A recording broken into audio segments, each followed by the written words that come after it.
I was 64, widowed for over a decade, when I began to feel a restlessness I hadn't known in years. It was a quiet ache, a longing for connection that had been buried beneath routines and solitude. Life had settled into a predictable rhythm in my small coastal town of Fairhaven, Massachusetts, where days passed in familiar patterns. Mornings filled with coffee and the rustling of newspaper pages, afternoons spent in the garden, evenings wrapped in the hush of an empty house. The mornings had a sameness that had once been comforting but now felt oppressive. I would wake before the sun fully rose, drawn from sleep by the faint chirping of birds outside my window. In the past, waking early had meant warm conversations over coffee, plans for the day, laughter over shared memories. Now, it simply meant another day of quiet, another day of moving through the motions. I still brewed my coffee, still sat at the small wooden table near the window, watching the wind shift the branches of the maple tree outside. But the solitude had settled deep within me, making the house seem larger, the silence heavier. Most afternoons, I busied myself in the garden, tending to the plants I had nurtured for years. The hydrangeas bloomed in delicate blues and purples, and the lavender sent up its calming scent when brushed against. I had poured myself into this space, creating beauty where I could. But even in the splendor of the garden, I sometimes caught myself staring into the distance, my hands motionless in the soil, my mind drifting somewhere else. There was a longing I couldn't quite name, a sensation that life was moving forward without me. Walking through town had always brought me some sense of connection, the sight of familiar faces and small conversations at the market or post office offering brief moments of engagement. But lately, even those moments had started to feel distant. People smiled, exchanged polite words, and moved on with their lives. I wondered if they saw me as I felt, someone who had settled into the background, someone who had lost the vibrancy of what once was. One afternoon, as I wandered through town, I stopped in front of the community center. A large bulletin board hung outside, covered in announcements for book clubs, painting workshops, and local events. My eyes drifted over the words without much thought, until one particular flyer caught my attention. Yoga for all levels, Tuesdays and Thursdays. The words lingered in my mind, unfamiliar yet oddly compelling. I had never done yoga before, had never even considered it. But something about the idea planted itself in my thoughts. It was something new, something different. I stood there for a long moment, debating with myself. It would be easy to walk away, to dismiss it as a passing thought. But there was a part of me that hesitated, a part of me that wanted more than the life I had been living. Before I could overthink it, I stepped inside. The woman at the front desk looked up with a welcoming expression. She handed me a small form, explaining the schedule and how the class worked. I listened, nodding, feeling the weight of my decision settle into something real. My hand trembled slightly as I signed my name at the bottom of the page, committing myself to this small change. As I left the building, I realized I felt something unfamiliar. Not just anticipation, but a quiet sense of possibility. When Tuesday arrived, I felt the familiar tug of hesitation. I stood in my bedroom, unsure of what to wear, doubting my decision. I had almost convinced myself to stay home, to let this be another thing I considered but never pursued. But the idea of continuing the same cycle, the same routine, felt heavier than my nerves. The yoga studio was quiet when I arrived, filled with soft instrumental music and the faint scent of lavender. A few others were already there, most of them around my age. Some stretched carefully, others sat cross-legged on their mats, chatting in hushed tones. I found an empty space near the middle of the room, unrolled my mat, and tried to settle the nervous energy in my chest. The instructor, Lillian, was a woman with kind eyes and a steady voice. She guided us through simple movements, encouraging us to listen to our bodies, to focus on breathing, to be present. At first, I felt awkward, uncertain in my movements. But as the class progressed, something shifted. My breathing slowed, my mind quieted. For the first time in a long while, I wasn't thinking about the past or worrying about the future. I was simply there, in that room, moving with the others, existing in the moment.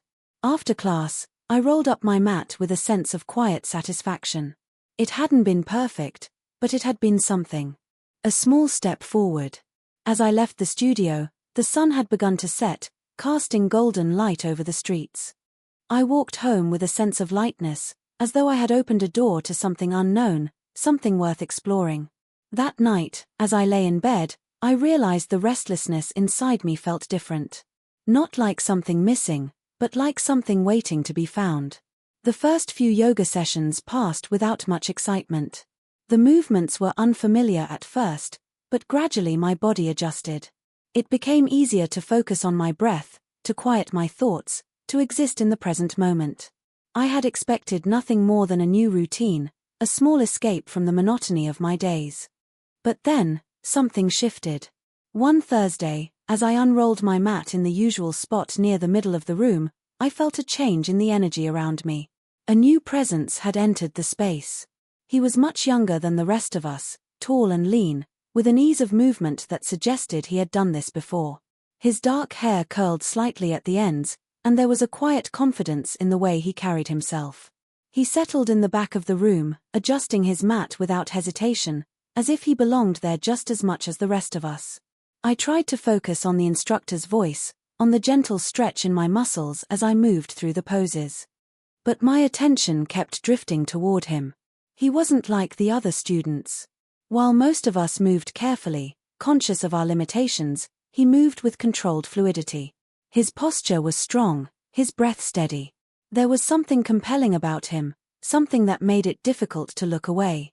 The class continued, and I did my best to keep my mind from wandering. Yet, as we shifted into Downward Dog, I found my gaze flickering toward the mirror at the front of the room, catching glimpses of him in my peripheral vision. He seemed completely at ease, his expression calm, his focus unwavering. He was here for a reason, just like the rest of us, but I couldn't help but wonder what had brought him to this class. After class, as I rolled up my mat, I noticed him lingering by the door, adjusting his water bottle, taking his time as if he wasn't quite ready to leave. Others around me gathered their things, exchanging brief goodbyes before heading out into the evening air. But I stayed in place for a moment longer than necessary, pretending to check my phone, as if waiting for something unspoken. On my walk home, I found myself thinking about him more than I expected. It wasn't just his presence in the class, though that had certainly been striking.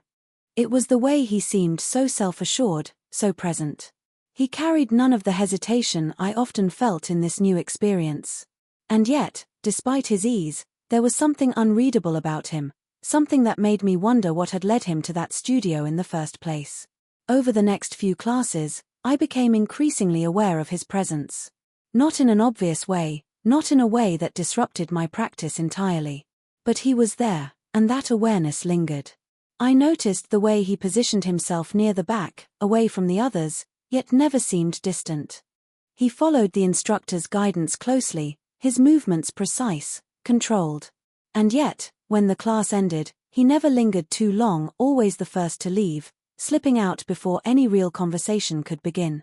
One evening, after another session where he had maintained his quiet, focused demeanor, I walked home under the glow of the streetlights, the air crisp with the approach of autumn.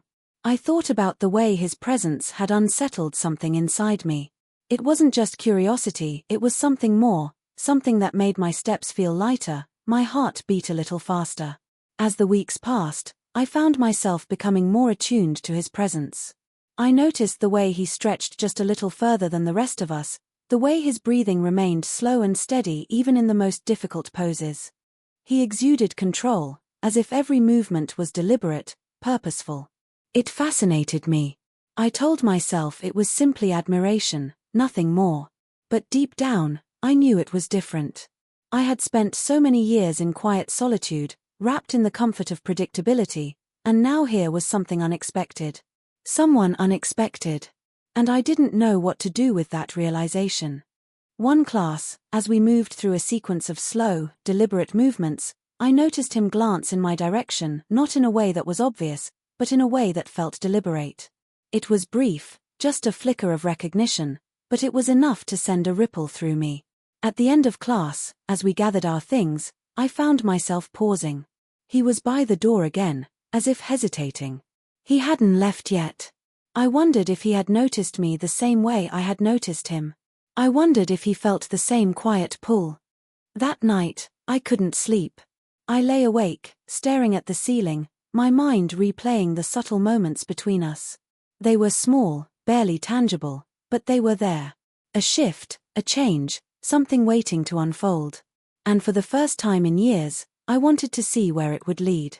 The weeks passed, and my awareness of him only grew stronger. It was not intentional, not something I actively pursued, but there he was, always present, always moving with that quiet confidence. I could sense him even when I wasn't looking directly at him, his presence like a gentle hum beneath the surface of my otherwise still world. Yoga had always been a solitary experience for me, something I did for my own well-being, without thought to anyone else in the room. But now, my focus wavered. I found myself anticipating his arrival, feeling a subtle spark of expectation whenever I entered the studio. If he was already there, I would take a careful glance before settling onto my mat, telling myself it was nothing more than idle curiosity. If he was not yet in the room, I felt a slight disappointment, though I would never admit it to myself. My movements changed. I stretched a little longer, focused on my breath with a little more intent. I became aware of my posture, the way I carried myself. It was not for him, I told myself. It was for me. But deep down, I knew better. I wondered if he noticed me the way I noticed him. There were moments, small, barely perceptible, when I thought I caught his gaze lingering a second too long. A flicker of something unreadable in his expression. But it was impossible to tell. He remained composed, never speaking more than necessary, always disappearing quickly once the class had ended. He was like a whisper, a fleeting shadow in my evenings, leaving only questions in his wake. One evening, as I prepared to leave, I hesitated near the exit, lingering just a moment longer than usual. He was still gathering his things, adjusting the strap of his bag. I thought about saying something, anything, but the words never formed. Instead, I turned and walked out into the crisp air, my heart beating just a little faster than it should have. The anticipation became something I carried with me outside of class. I would catch myself thinking about him in the quiet moments of my day.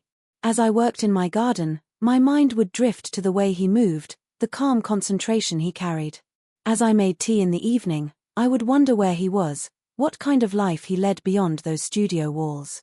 It was foolish, really, this fascination with a stranger. And yet, it had been so long since I had felt anything resembling excitement that I was reluctant to let go of it.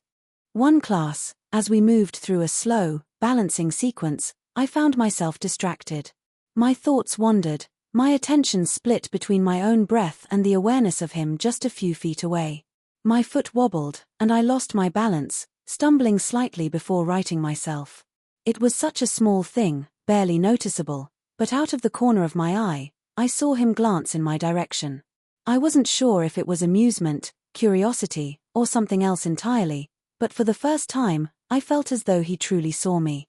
That night, I lay awake longer than usual, my thoughts tangled in questions I couldn't answer. What was it about him that unsettled me so?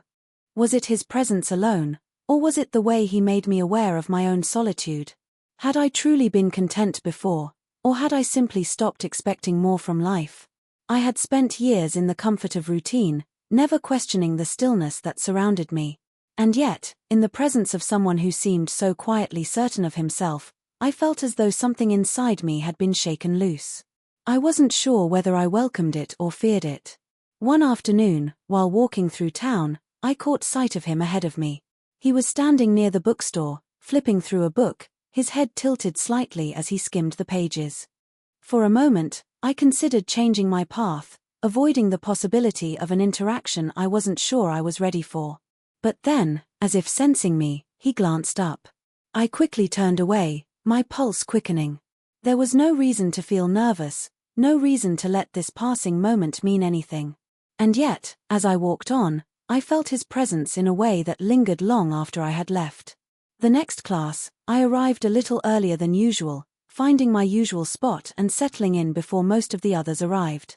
When he walked in, I tried not to look, but I felt his presence settle into the room like a steady pulse. The energy shifted, subtle but undeniable.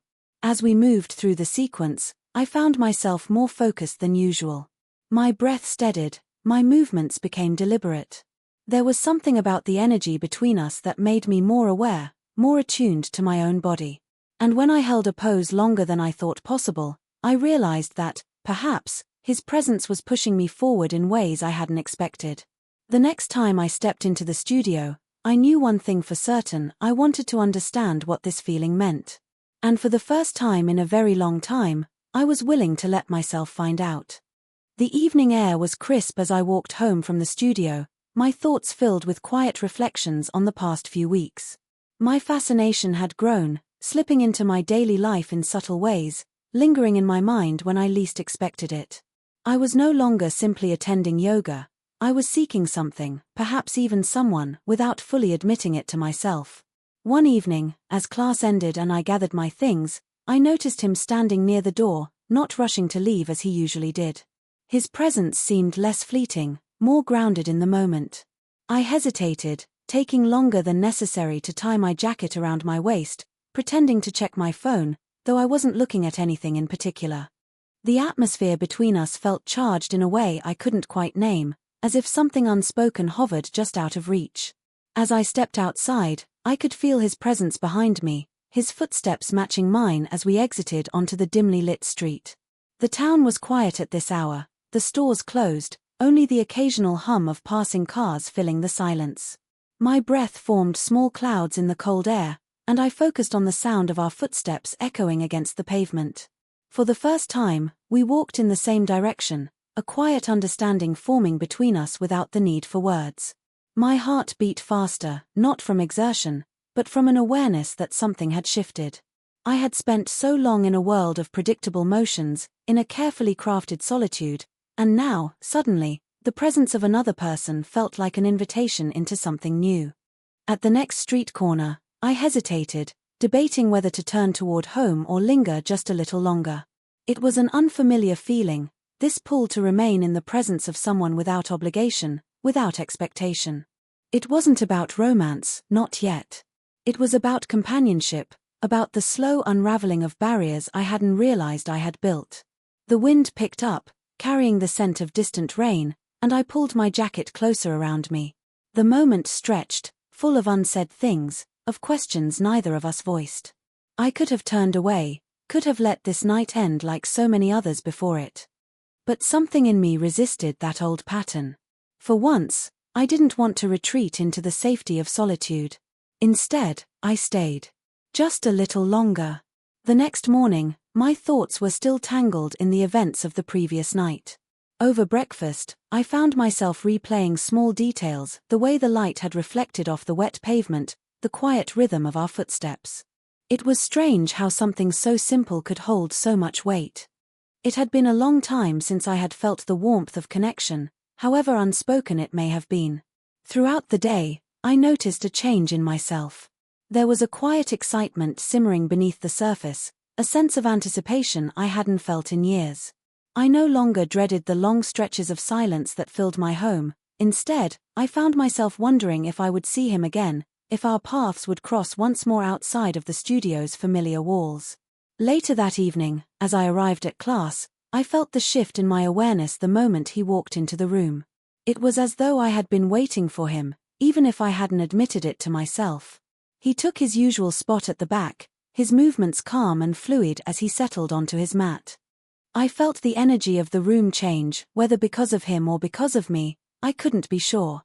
I focused on my breath, on the slow stretch of my limbs, but my awareness of him remained. The instructor's voice guided us through poses, yet my mind was caught in the space between movement and thought. When we transitioned into a deep forward fold, I allowed myself a brief glance in his direction, only to find that he had already been watching me. My pulse quickened, but I forced my expression to remain neutral. It was a fleeting moment, over in an instant, yet it lingered, settling into my mind like an unanswered question. As class ended and I gathered my things, I hesitated once more near the door. This time, he didn't leave immediately. He moved at an unhurried pace, seemingly in no rush to disappear into the night. I took a breath, steadying myself before stepping outside, my heart drumming a quiet rhythm beneath my ribs. I wasn't sure if I wanted to speak, or if the silence between us was enough. I wasn't sure if this was a beginning or merely another moment slipping into the past. But for the first time in years, I didn't feel invisible. And that was enough to keep me standing there, waiting for whatever came next. The following days carried with them a strange mix of expectation and hesitation. I had never been one to seek out uncertainty, yet here I was, caught in the quiet pull of something unknown. The morning routine of coffee and newspaper no longer felt quite the same. The moments of solitude I once embraced had taken on a new weight, a sense of incompleteness I hadn't noticed before. At the next class, I entered the studio with a quiet awareness of his presence. He was already there, moving through gentle stretches, his focus unwavering. I found my usual spot, unrolled my mat, and exhaled slowly. There was something different about this night, an undercurrent of energy that neither of us acknowledged but both seemed to sense. As we flowed through the sequences, I found myself more present than I had been in years. Each inhale, each movement, felt deliberate, like a quiet conversation between my body and mind. At one point, our gazes met through the reflection in the mirror, a moment so brief it could have been imagined, yet it lingered, threading itself into my awareness.